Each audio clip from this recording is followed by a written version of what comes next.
Well, good morning, everyone.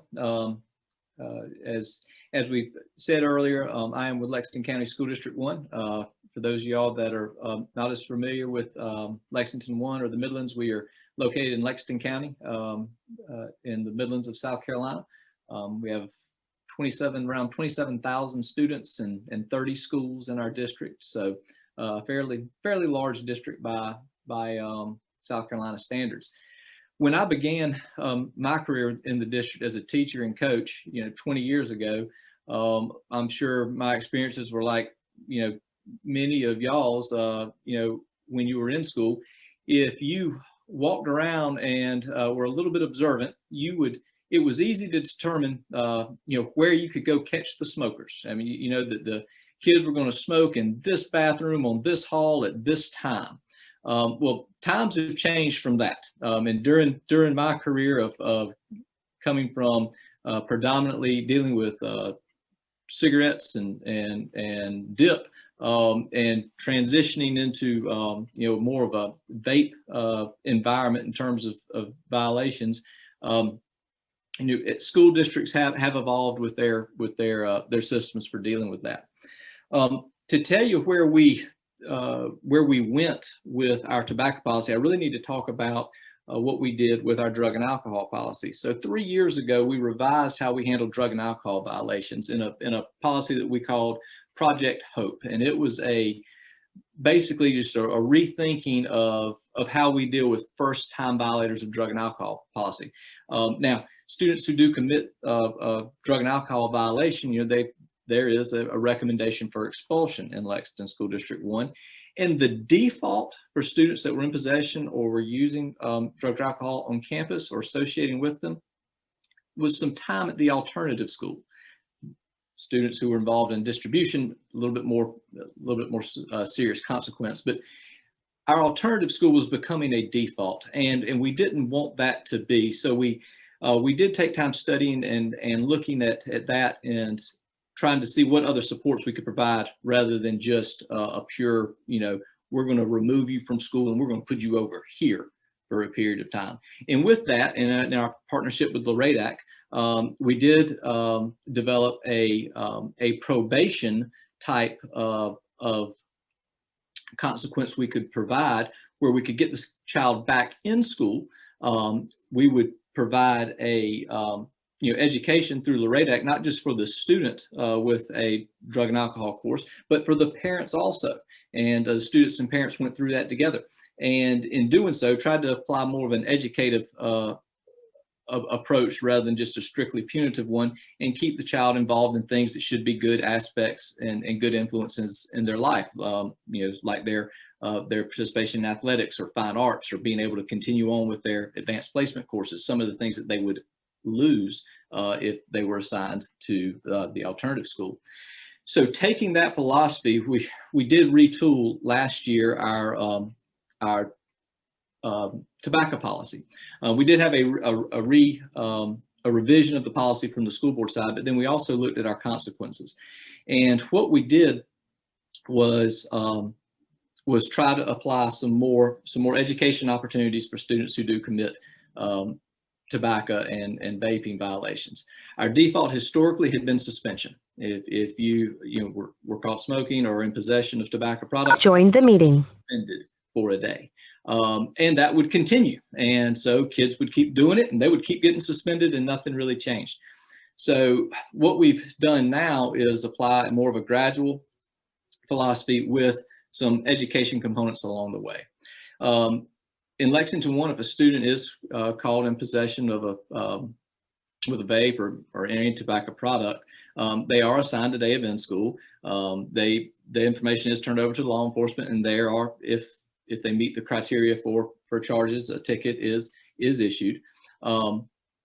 And while in school, we have developed an online course that they do have to go through and complete during that time.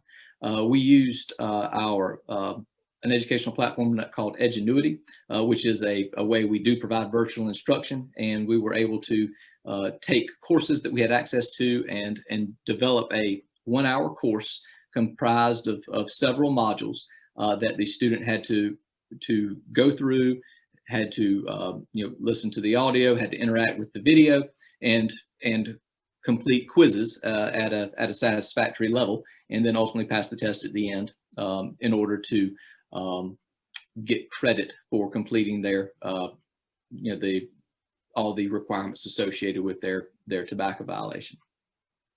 On the second offense, rather than just, again, suspending them again, the student would, in addition to, the device being removed and contacting law enforcement, the student has to go through a tobacco cessation course through LRADAC, as well as participate in 6 hours of community service at the school, where they do work assigned with a staff member around the school outside of school hours. And then on the third offense, the consequences are stepped up to a recommendation for expulsion. So in doing that, we have hoped to provide education to kids along the way to help them, again, make better choices and not just, kick a child out of school for a day. We want to keep them in school. We want to keep them moving forward with their instruction and learning, as that is our #1 priority, but also provide them with resources and supports that do hopefully assist them with making better decisions. Now, I say that and would love to bring just great data to you about all the good things that have occurred because of this, but nothing normal has happened since we began this process. We started this in December of 2019. So then 2020 rolls around and the world just changes. So nothing has been normal since then. I can tell you that, vapes really exploded for us in the 18-19 school year. We went from, essentially doubling our tobacco violations. And that was, a product of, I think, obviously the vaping devices being more prevalent and more attractive to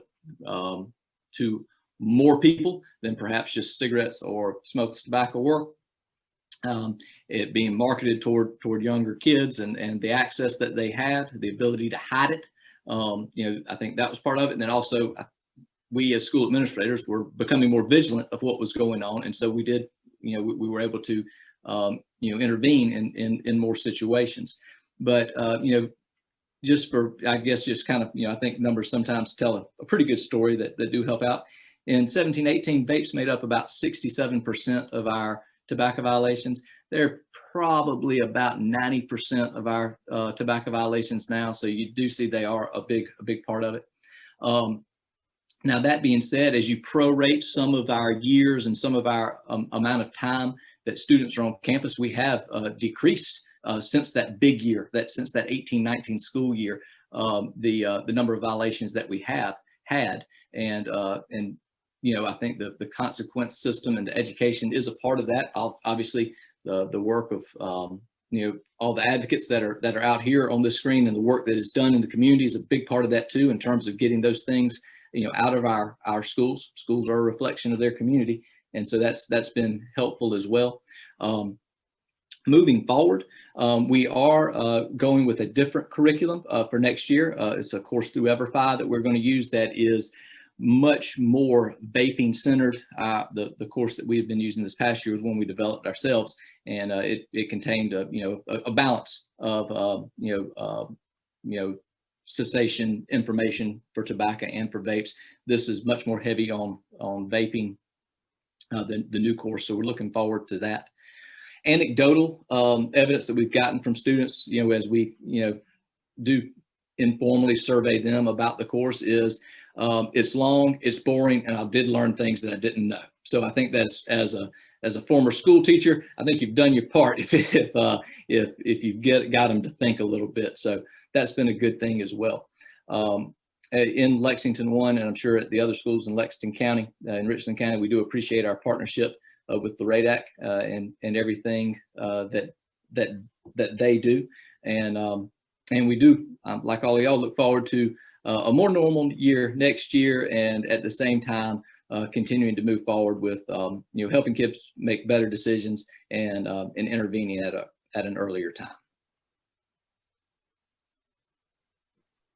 Thanks, Clark. I'm going to go ahead and pose one question to you before we jump around to everybody else.